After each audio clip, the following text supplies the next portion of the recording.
गुरुभ्यो नमः। गुरु ने कहा, इस संसार में रहते हुए हमें उन लोगों की मदद करनी है जिन्होंने हमारी मदद की है, और बदले में हमें उन्हें लौटाना है जिन्होंने हमें दिया है। उसी तरह 3 प्रकार के कर्म होते हैं। एक जो हमें अपने मूल जन्म से ही करने पड़ते हैं, दूसरा जो हमें पिछले जन्म में करना होता है, और तीसरा जो हमें इस जन्म में करना होता है। इन 3 प्रकार के कर्मों को किस आधार पर पूरा किया जाना चाहिए? हर समय केवल एक ही काम करना होता है।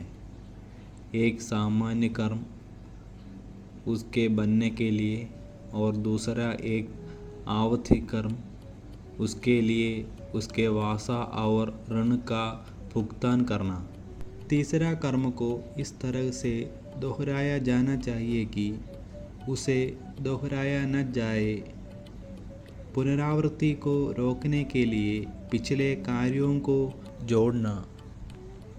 वे 3 प्रकार के कर्म हैं जिनमें आध्यात्मिक साधक को गुरु के माध्यम से जीवन के कर्मों को इस प्रकार व्यवस्थित करना चाहिए कि उनका दोबारा जन्म न हो।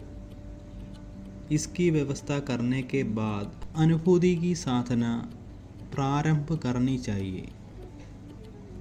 लेकिन यदि पूर्व जन्म की स्मृति, पूर्व जन्म की उपलब्धियाँ, वरदान या गुरुओं का आशीर्वाद है, तो व्यक्ति को इस जीवन में कर्म के भौतिक रूपों को त्याग देना चाहिए। गुरु में मूर्ति स्थापित करनी चाहिए और स्वरूप दर्शन के लिए प्रयास करना चाहिए।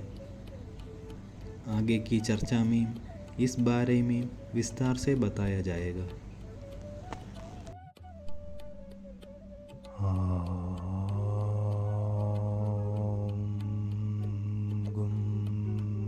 गुरुभ्यो